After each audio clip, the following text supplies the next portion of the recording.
Misfits, people ask me all the time about tools that I use in my life and business to maximize my success.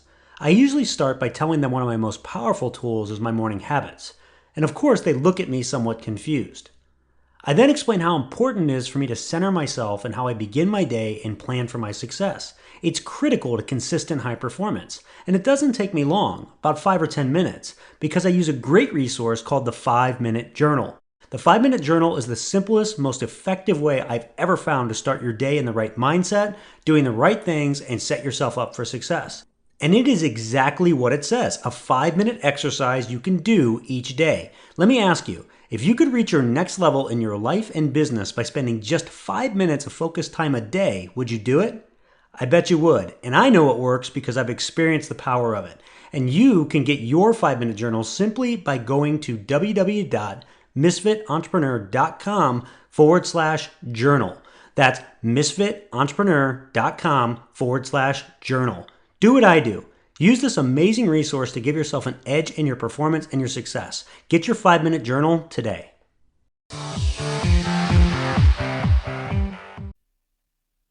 Hello, Misfit Entrepreneurs. This is Dave Lukas, and welcome to another episode of the Misfit Entrepreneur, where it is our job to help you unleash your inner misfit and break through to higher levels of success, wealth, and fulfillment by bringing you the best insight and information from the world's top entrepreneurs, with a specific focus on their misfit side, the specific traits, habits, and secrets that have allowed them to thrive and succeed. As a reminder, if you are new to watching us on our YouTube channel, hit the subscribe button below, give this video a like and comment as well. We do our best to respond to all comments as timely as possible. This week's Misfit Entrepreneur is Matt McLean.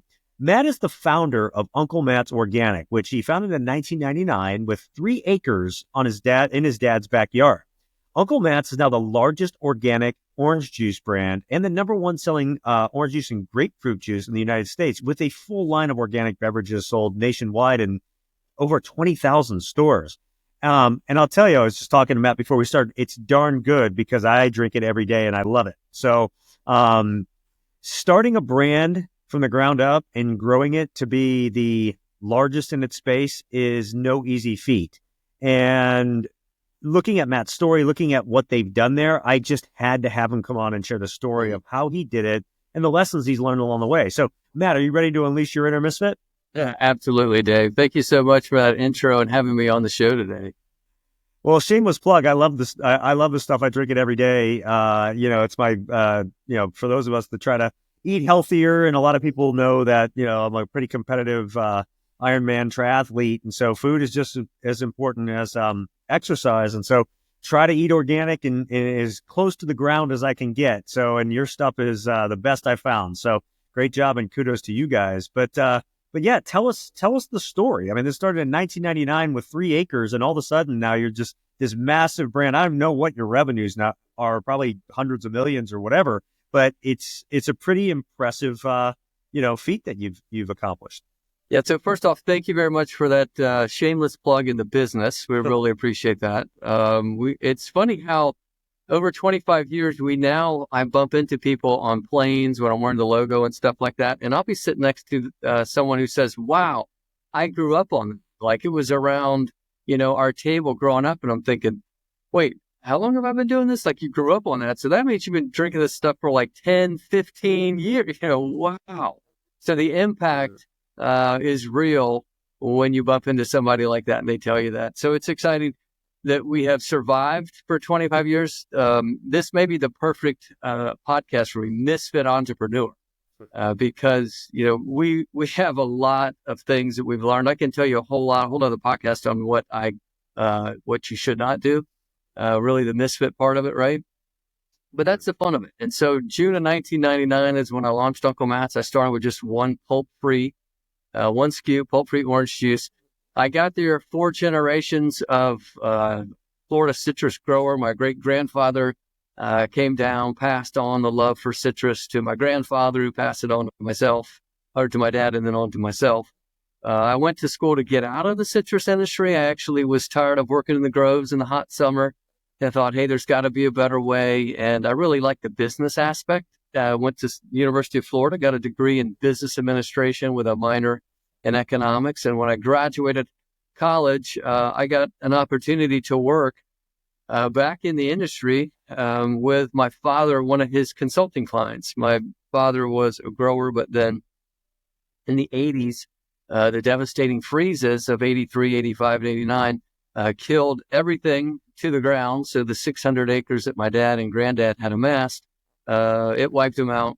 They became consultants and kind of from there had to rebuild their lives in business. And so one of these customers, one of these consulting clients of my dad's, he was a German fella. He owned some groves down in southern Florida.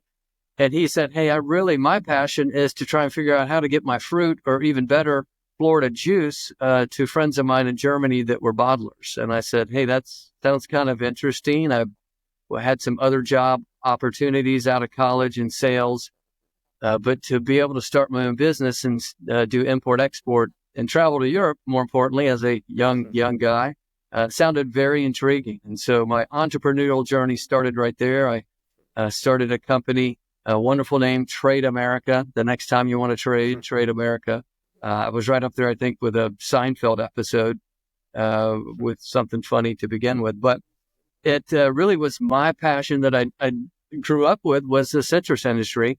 We were always growers and the ag side of it, but never in the sales or the marketing or the branding side on the other piece of it. And so when I started helping sell bulk juice, orange and grapefruit, conventional, with this gentleman over in Europe, it really helped me understand what made a great tasting juice: bricks, acid, the different ratio, the oil levels, the varieties, the time when you pick it, all these things combine to really make a great tasting juice. And if you don't know what you're doing, you quickly will have something that tastes too bitter, or it's insipid, or it just doesn't look right, it's pale color, whatever.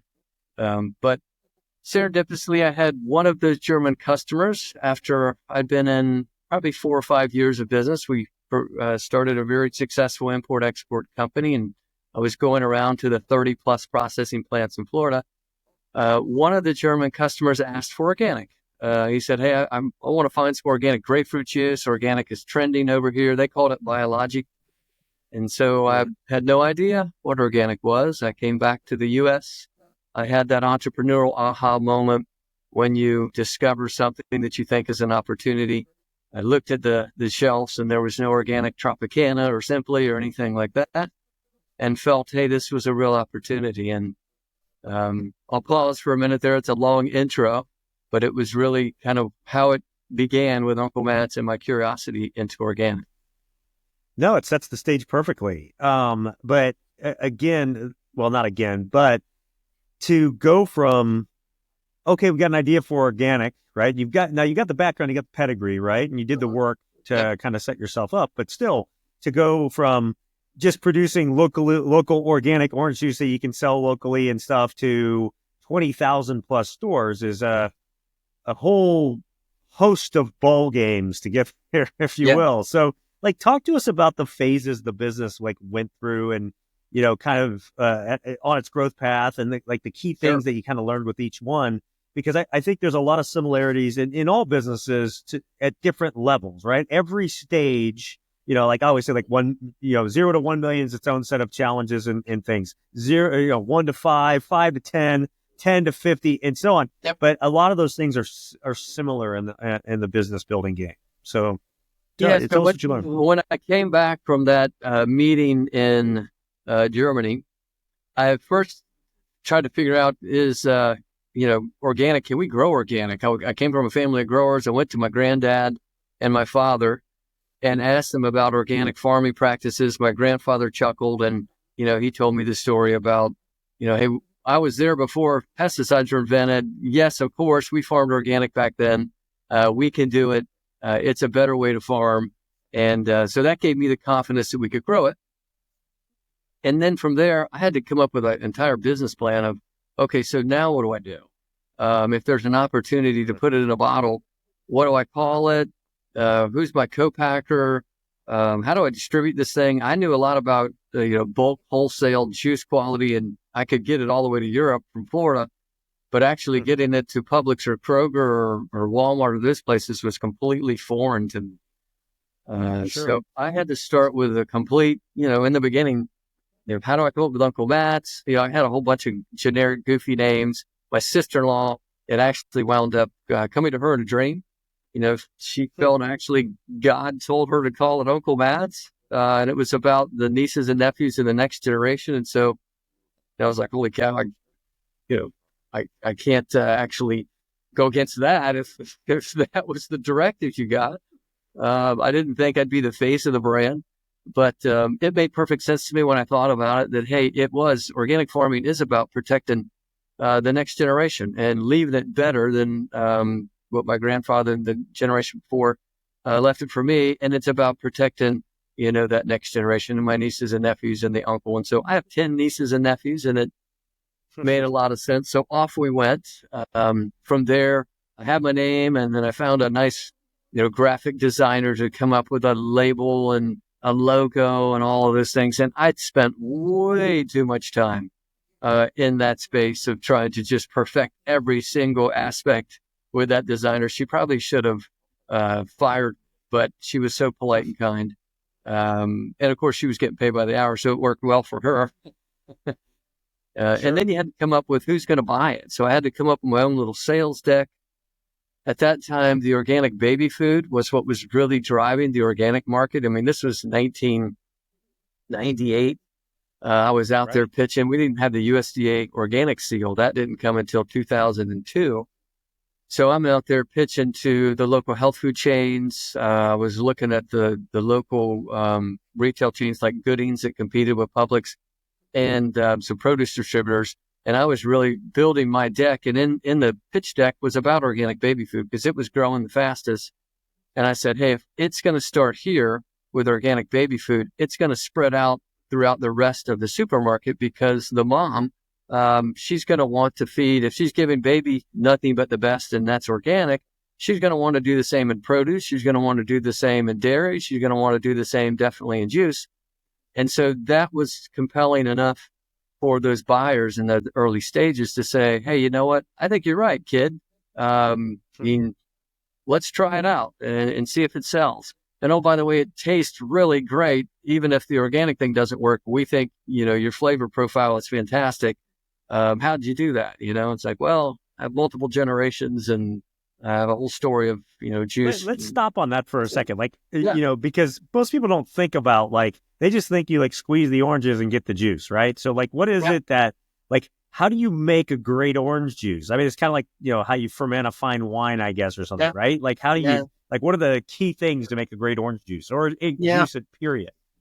It starts one with ripeness, right? So you can pick at any time of the season, and oranges are typically a crop that will be mature over many months at a time. So they'll start, like in Florida, you'll start with your early season oranges and they'll start picking them in November and they'll go all the way to February. So it tastes a whole lot different from November to February. The later in the season, you'll get a higher percent natural sugar, which we call bricks in the industry. You'll also start getting a lower acid. So the later you get in the season, the more sweet and smooth it becomes. If you wait too long, it becomes insipid because the acid's too low and you're very flat and you don't have enough body. So you need a little bit of just making sure you're harvesting at the right time, kind of at the peak of maturity. And that's step number one. So it has the right flavor profile. Then also color. The early season oranges are really pale. The mid-season are a little darker, and the late Valencia are obviously really orange. So if you can work out to blend some of those, that helps. Every season, when we go from season to season, people will email us, hey, it tastes different. What are you doing? I like the old blend. And you're like, well, we're just doing what Mother Nature does. We move from season to season. Be patient. We'll get back to a more consistent blend when we get to the later season varieties. But so it really started with just, harvesting at the right time, making sure you had the right varieties that you were putting it in there. So you weren't too bitter, you didn't have too high oil. And then, you can taste the flavor. Make sure you don't wait too late. You pick the orange, you don't want them to sit in a trailer too long before you squeeze them because they'll get a fermented flavor to them. They'll get diacetyl, some other things that you can't get out of the juice flavor. So it's taken a while to get there. We don't always get it right, but we darn sure have a good roadmap of here's our guidelines and guardrails, so we can be consistently great with every bottle that you open. And that's our little mantra, consistently great. How do you be consistently great throughout every product that we do? So whether it's lemonades or punches or, now we even got into tea, brewed tea, how do we brew it consistently great with the right ingredients and the right, steep time and temperature? I love this though, because in it lies an incredible lesson for anyone building a business or, running a business or anything like that. It's and we said this before, but the little things can make the biggest difference, and doing it consistently, disciplined over time without fail, and that's what really builds a great business and a business that can last. Everybody gets caught up on the sexy things and things like that in the business side, but it's the little things like getting the, whatever it is, the acidity right every single time over and over and over again that really make the business, and really make the product, right? And I think we all, entrepreneurs at different varying stages realize this, right? But it's that commitment to it and, that kind of unwavering commitment to it is what really creates, great lasting product. But then you got to scale it, right? So, hey, you got into some places and they liked it, but how do you scale this thing to 20,000 plus stores and growing? What have you learned? So right out of the gate, I chose one of the most difficult things you could possibly start with in food, and that's perishable, right? So we have a limited shelf life. We're perishable. So that means you have a very defined window of, I got to sell it by this date or else I eat it. And I don't mean literally eat it, but I financially eat it because it goes, out the door and goes to the dump or goes to, down the drain. So is the model like a consignment model? It's not. No, it's not a consignment. We won't sign up for a consignment model, and that would be. Well, I wouldn't think so at this point. But yeah. Luckily, in the food business, very few people will ask for like a consignment model. If they do run from it, you don't want to work with somebody that's in a consignment on perishables. So, but what you do have to do, we found a co-packer, and so the co-packers are always going to have minimums, right? And so you have to run a minimum of, in the beginning, I had to run a minimum of 600 cases. And so I went out there with my little sales deck and I worked like heck to, how many stores, how much, I got so many pallets, like I got to sell this much, and I got to do it with about 2 or 3 weeks before that date code that I'm guaranteeing them is too short. And then they're not going to accept the product and, I got problems. Right. So what happens if it does expire? Do you have to take like a hit on your next order or whatever for that? Is that how it works? Yeah, I mean, if it expires, I had to eat it, right? So let's say in the beginning, I had the 60-day shelf life. The retailer needed at least 45 days. So if I don't get it to them within that, time frame, then I had to look for other options. I had to, can I fire sale to somebody that would take it with less than 45 days and really hard, heavy discount the price? And some people would, because they knew they could sell it in 2 or 3 weeks. And so 45 days is fine. If you can't, then before it expires, you try and give it to the food bank. So you at least can donate it to people that need it. You do get some kind of write-off there, and then they can, get through it before it expires. But, that's the really tough thing with product that is a short date code. And the food banks don't pay you anything for it. They'll come pick it up for free. And, save you from having to destroy it and the cost to destroy it. So, that's the first thing, is just perishable. But you have to get your right model of who are you selling it to. So I had a mixture of distributors. I had a mixture of direct retailers. And those really helped me get through that first 600 in a timely manner. I didn't get it right every time, because their order cycle, you don't really know, okay, are they going to get through it in a week? Are they going to get through it in 2 weeks, 3 weeks? So how soon can I, run again? But eventually I got on a pretty good rhythm and I could move that 600 cases without having a problem. I also hired a food broker that helped. So the food broker was an extension of just myself out in the field. They had people all throughout the Southeast. And so they would go to every little mom and pop health food store and say, hey, you want to buy Uncle Matt's? You can get it through this distributor. And so that helped really grow the sales. I pitched to the Gooding supermarket. They had 13 stores. They were big grocery stores, competitors, a regional Central Florida competitor to Publix. And so they had some pretty good volume with themselves because their stores were more foot traffic. And then from there, we got into a couple produce distributors, and the produce distributor put me in a different part of the store. They put it over there along with the fresh squeezed juice and some of the fresh produce, not just back where you typically would buy juice in the dairy set. Yeah, so let me stop you there for a second too. But you started with 3 acres, and orange trees take time to grow. Like, how do you keep up with it, like the demand and ability to fulfill? Like, how did you? Yes, this thing. I gotta imagine quickly 3 acres wasn't cutting it anymore. No, not at all. So when I first started and got the request from Germany to find organic grapefruit juice, it set me on the path to going and finding organic growers. And there weren't a lot in Florida. And then when I found that grower, I had to find the processing plant that was certified organic that could process it and put it into at that point, it was a steel drum that we shipped over to Europe. But I needed to find somebody. And so I started really finding growers. And once I found enough growers, I knew, okay, I've got enough fruit that I can turn into juice. And then from there, I went to the family and said, hey, I see a pretty good opportunity. We need to start converting groves to organic. So I have a bigger, depth of a grower network. And that's what we did. So we started with my dad's backyard, turned him organic, started working with some other conventional growers and transitioned them to organic. It takes 3 years from the date of the last prohibited substance. So we went from 3 acres to 1,500 in a decade. We converted that much. And my dad and brother are the agronomists. They were the ones going out and actually, we had a separate company that did all of the caretaking. So we wrote the organic farm plan. We went out and did the fertilizing. We did any kind of weeding, spraying, and then helped with harvest and certification.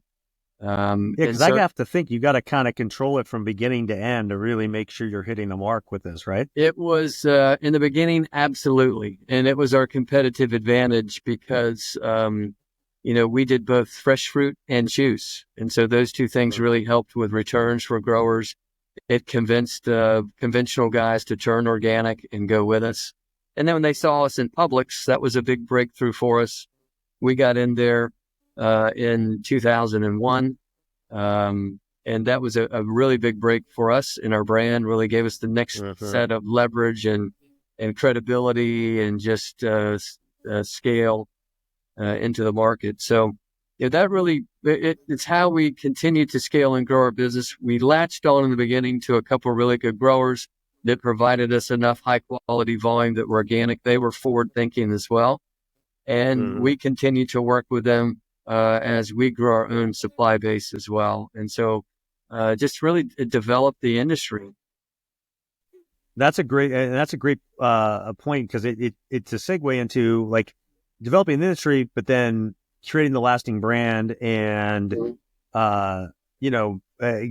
making sure that you maintain that loyalty. I want to talk a little bit about that. We're going to take a 1-minute break. We'll be right back and we're going to dig into that.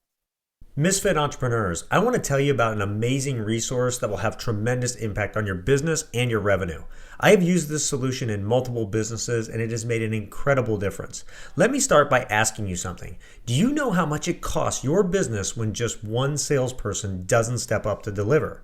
Do you really know? The cost can easily exceed 6 figures for just one bad hire, not just from the time, effort, and resources in hiring them, but from the lost business and downtime as well, as you have to go find a new salesperson and everything surrounding that.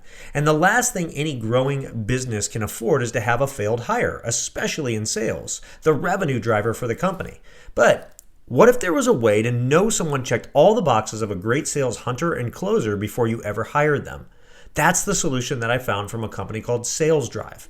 They have created a solution called Drive Test. It's a powerful hiring tool that separates high-performance salespeople from pretenders by measuring the most critical personality trait needed for success in sales: drive. Drive is composed of 3 non-teachable traits shared by all top producers: the need for achievement, competitiveness, and optimism. And knowing who has drive before the interview dramatically increases your chances of selecting salespeople who will produce for you while avoiding those costly bad hires. I've used the solution and it works. In fact, it works so well, I've referred them to every company that I work with. And they've created a very special offer so that you can try them for free as well. You can get a free drive test assessment today at www.misfitentrepreneur.com/sales drive. That's misfitentrepreneur.com/sales drive, all one word. Start using the drive test in your hiring and never hire a bad salesperson again. So Matt, you talked about like getting this thing off the ground, getting it going, how you've kind of scaled it and stuff, but you've also built a lasting brand, right? And obviously 20, 25 plus years, right? So, like what would you say are the secrets to building a lasting brand? Well, I mean, pretty cliche, but right in the beginning, you better have your product right, so you have a product that is consistently great. Whatever that widget is, you're able to produce it over and over again at a high quality standard. And so for us, we always just had that taste profile, and I'm fanatical about flavor. That's how I got into it. That separates us. And we believe over and over again, when people try us and buy us, they go, yeah, that's worth paying the price. And then from there, you really talk more about after taste profile, what makes it taste great, right? And so you tell our backstory, you tell our history, you see the authenticity, the transparency about it. And then I believe you hopefully fall in love with us and our story and say, yeah, I believe, I want to support them.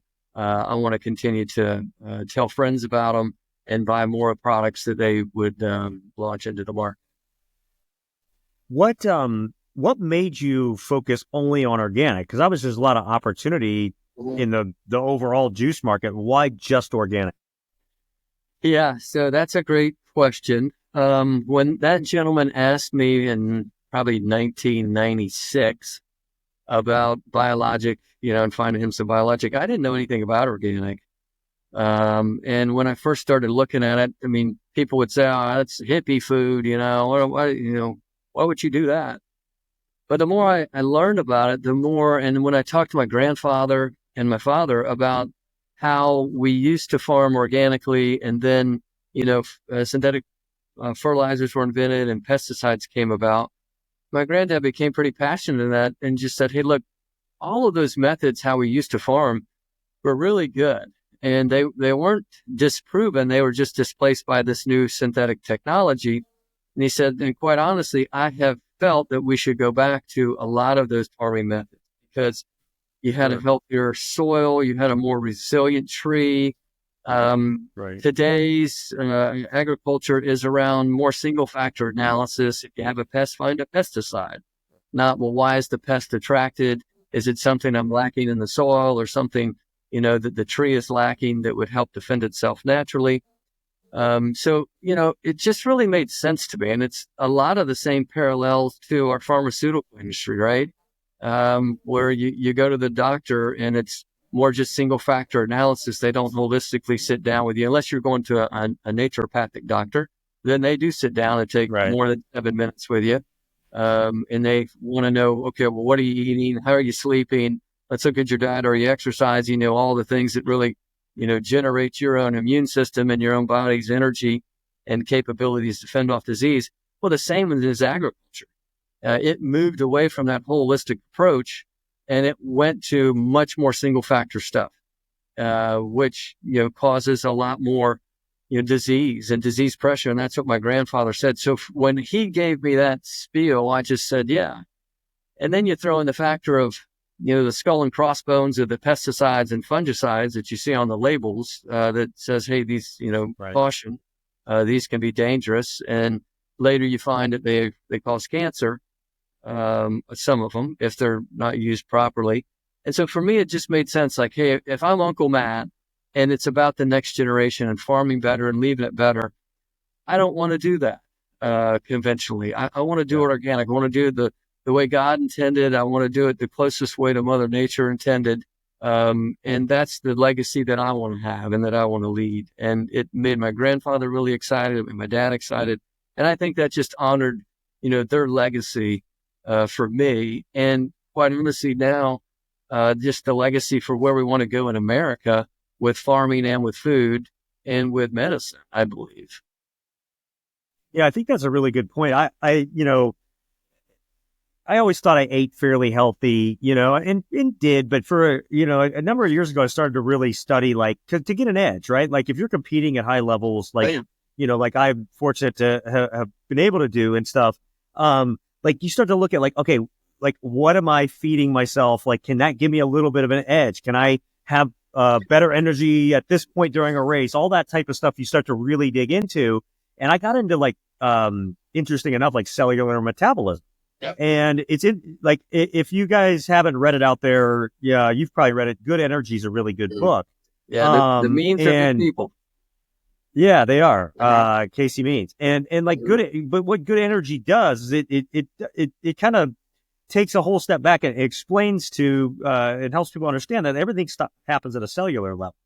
And like, what feeds your cells? Well, the food you eat and everything feeds your cells, which causes, them to work in the that they're supposed to. And that means, like, the energy they release and how everything, effectively happens in your body all stems at that cellular level. And so what you feed your body directly impacts that. And if you look back at, the, last 50, 60 years, a lot more chronic illness because we've gotten to a lot more processed type food, right? And because it doesn't feed your cells like when we, used to live more farm to table and that type of stuff, right? And so that's what spurred me to start eating, and that's when I found your orange juice and all that stuff. But it's I think it's something that we all should look at, because the closer we can all get to the ground and the earth, the better. And so I was interested to hear if it was, it sounds like it's partially that, but it's partially legacy and stuff too. And it's not like, well, because I didn't hear anything about money or anything in there. No. You know what I mean? Because it costs more, right? But it costs more to do it, right? So that's the thing. Sorry. Go ahead. No, I was just saying the margins are, grocery and perishable, and the margins are typically very, very tight, Very small. razor thin, right? So like to go organic maybe even has its own challenges trying to do that, but it just sounds like you've used that to your advantage, and that focus and that commitment to really enhance the brand loyalty. Yeah, for sure. And so we could have made a whole lot more money if we were a conventional brand. I can tell you that right now. The margins are better. The inputs are much cheaper.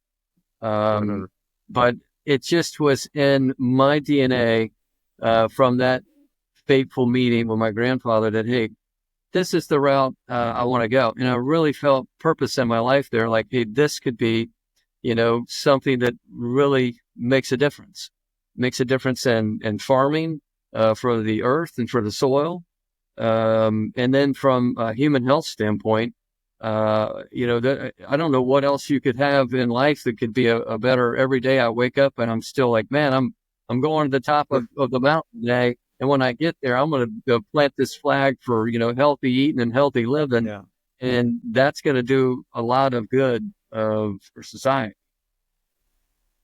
Yeah. I like I said, I think it's like a 25 plus year overnight success, as they like to say, right? You've been biding your time to get to the moment where it really is, now becoming very, very visible, right? Not that it wasn't before, but there's obviously, we've got a new presidency. We've got Kennedy, going into the health side, who he's focused on this.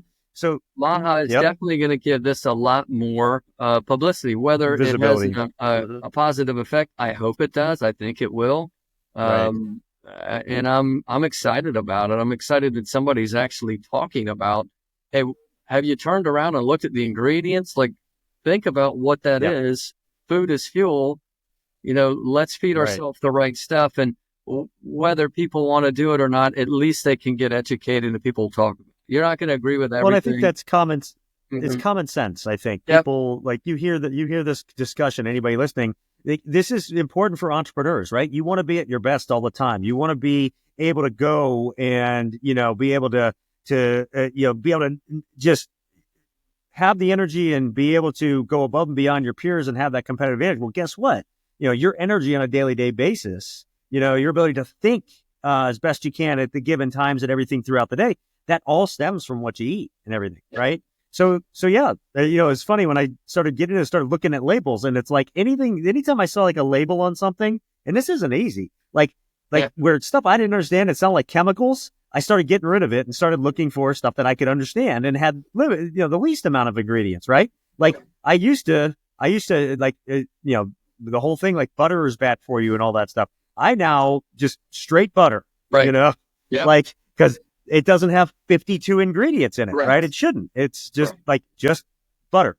And it makes a huge difference. There are good fats and all that stuff too. So not that we could do a whole episode going down this. I need to probably get Casey on the show and have her rip this apart. So, but I enjoyed their book, Good Energy, and it definitely is a combination of a lot of things that we have thought the same in our family and what I practice as well. And so, and they're big advocates in there about organic, and not everything's perfect about organic. You can go out there and find organic processed foods, and that's not good for your body. But I would say, well, speaking of that, how does somebody discern? Yeah, how does somebody discern between like true organic and like the things that say they're organic but they're not? Right, that was something I had a hard time doing. When I started doing this. Yeah, so today, what I meant by what I said was it's not that it wasn't true organic. Organic USDA or certified organics, the seal.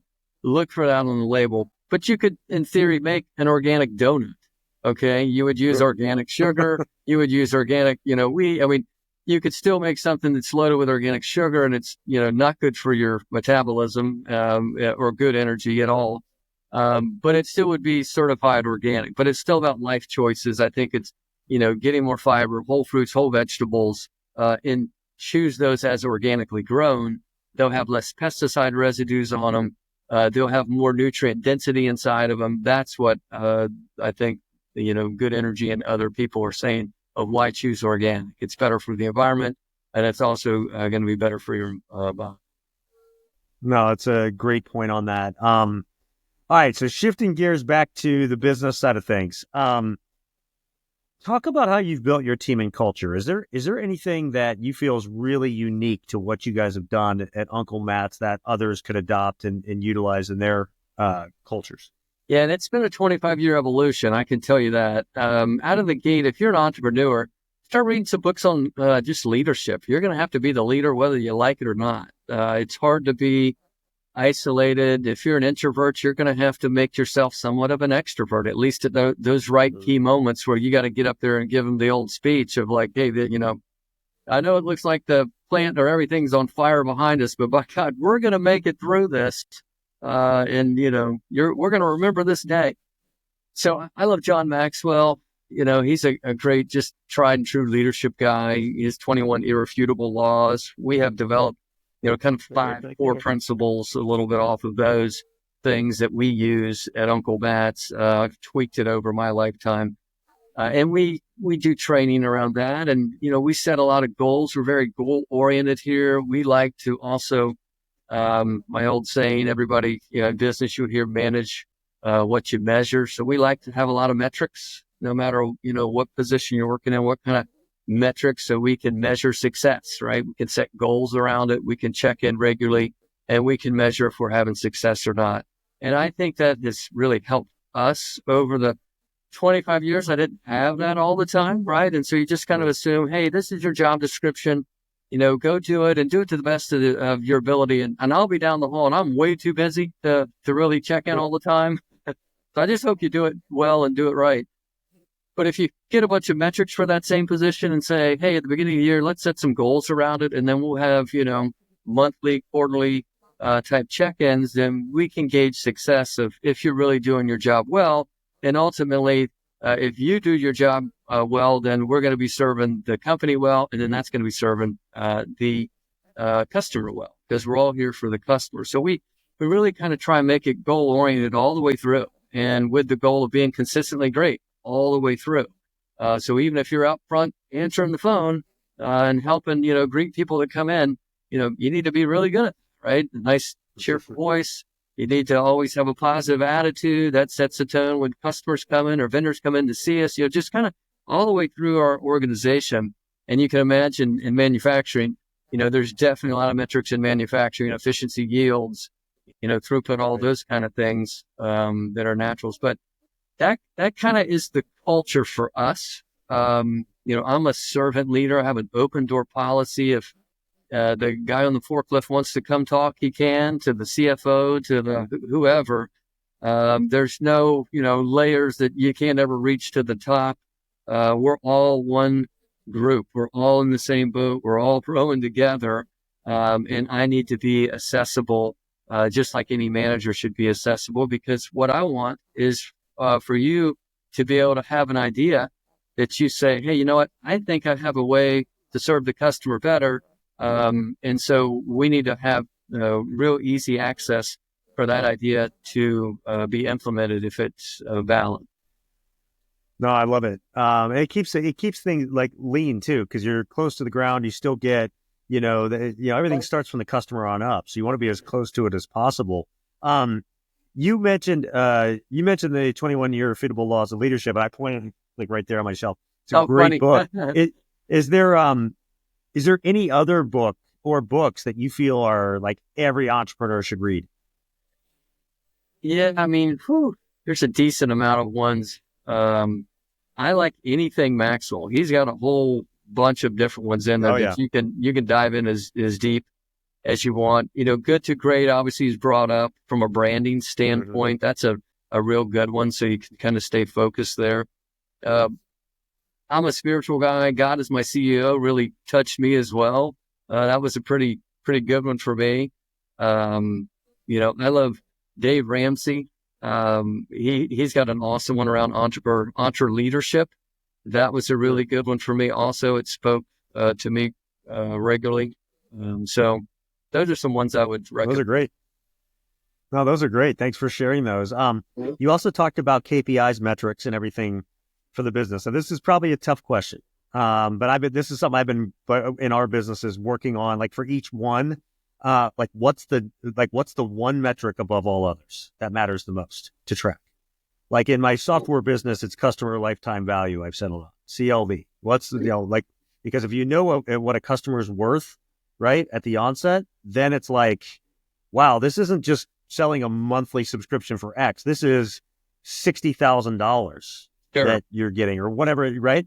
So how about you? Is there anyone that you've really found is probably most important? For us, it really is around velocity on the shelf, right? So we need to have products that we launch that sell well, and the metric that'll tell if it sells well is the velocity, dollar value or unit velocity, per week. So units per store per week is really something that is a core metric that we look at to make sure, hey, are we meeting or exceeding the expectations of the retailer, and that also tells us if the customer likes that product or not. So that's a pretty core one for us. It just gives us a gauge of, do our products sell?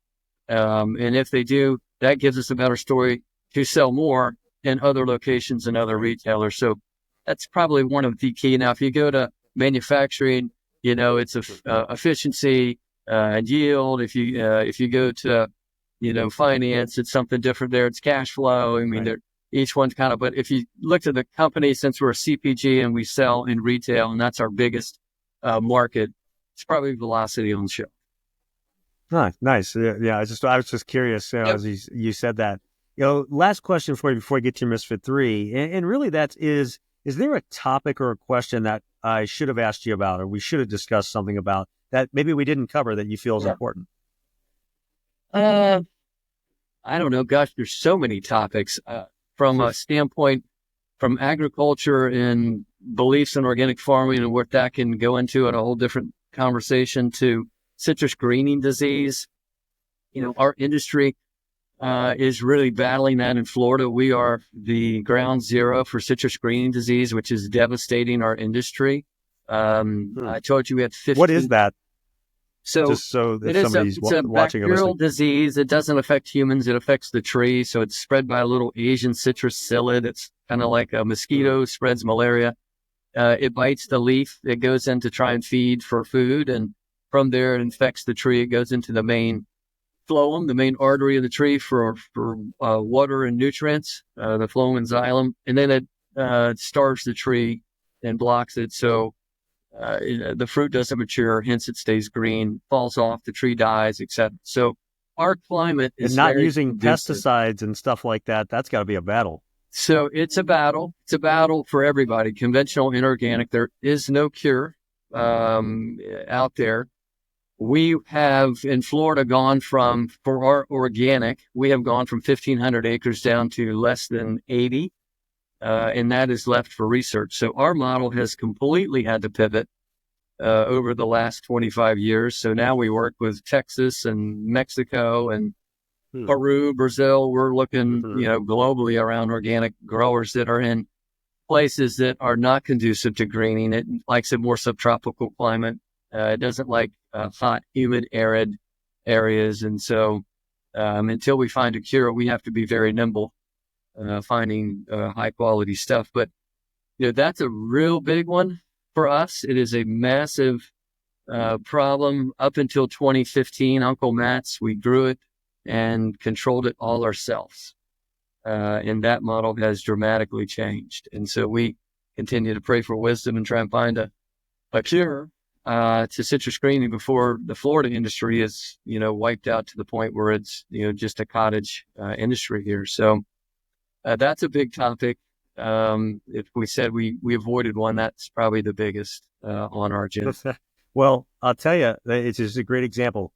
People don't think about it, but every business has challenges and problems that arise that in order to stay at it and keep going, you've got to find a way to overcome. And, sometimes they seem insurmountable, right? And it's just like going at it every single day, one step forward, two steps back, if that's what it takes. It just like keeping it moving forward and figuring it out and finding a way and making a way. And that's entrepreneurship to its core. So to me, that's a good example of something that you're dealing with and you're going to probably have to continue to deal with. And, best of luck to you as you do, find your path through that. But that's a great way to end it before we get to your Misfit 3. So we're going to do that. We're going to take just one more 1-minute break, and then we're going to come back. We're going to get into Matt's Misfit 3.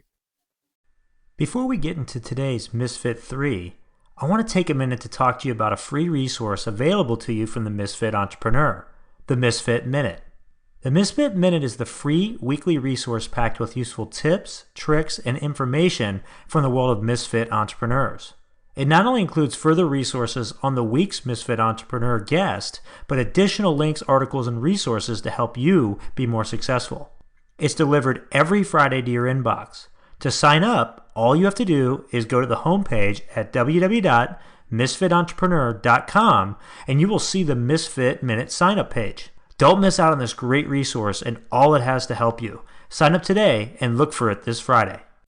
Okay, it's time for Matt's Misfit 3. These are the 3 things that he wants you to take that you can put in your business, your life, make a difference for yourself starting today. And the way that I always frame this to every guest that comes on the show is I say, hey, look, if you were going to leave this earth tomorrow and you could only leave behind your 3 best pieces of wisdom to the generations that come after you to help them live their best life, what would those 3 things be? So, Matt, what are your Misfit 3?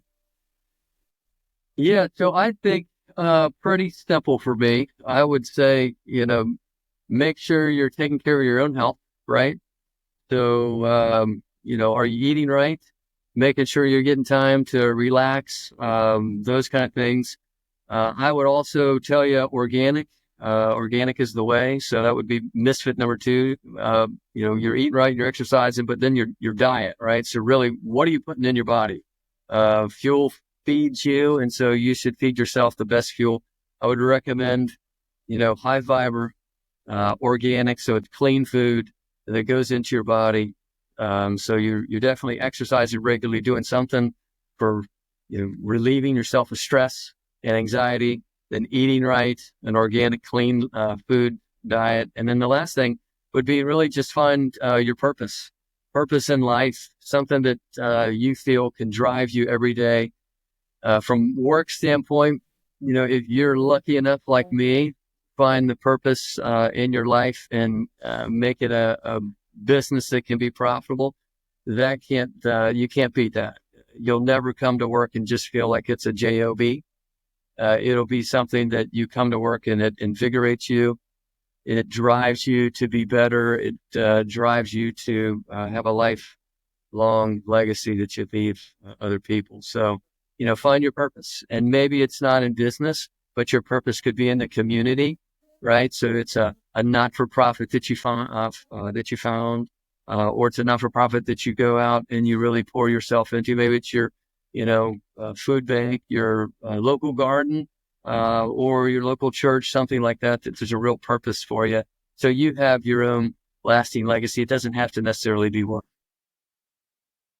Matt, that's an excellent Misfit 3. All of them good, especially that last one.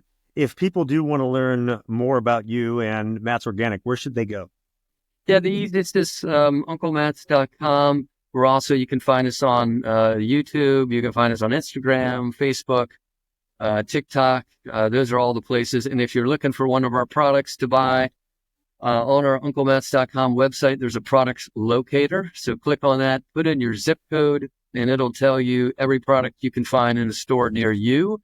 We recommend picking it up locally, but if for some reason you can't find the one product you've always wanted to buy near you, we will ship it to you. On e-com, it'll be more expensive, but we can get it to just about everywhere in the continental U.S. Awesome. We'll link to that in the show notes so that everybody can find it. The best show notes in the business for reasons I will talk about more in a second. But for those of you that are new to Misfit Entrepreneurs, your first episode with us, welcome. It's such an honor to have you with us. And I hope you become a regular listener, subscriber, and just Misfit in your own right. And for all of you that are with us week in and week out, I cannot thank you enough for your support of the show. You are what makes this go every week in over 100 countries. So thank you, thank you, thank you. And make sure and go out and check out the show notes for this episode. They are the best in the business. Why? Because I do them myself as part of my habits, my personal growth routine. Every single week, I go back through these episodes with great guests like Matt, and I pull out the best pieces of wisdom that I think are there and the insights and different things that I think you should know, and I share those with you. So go out and check those out.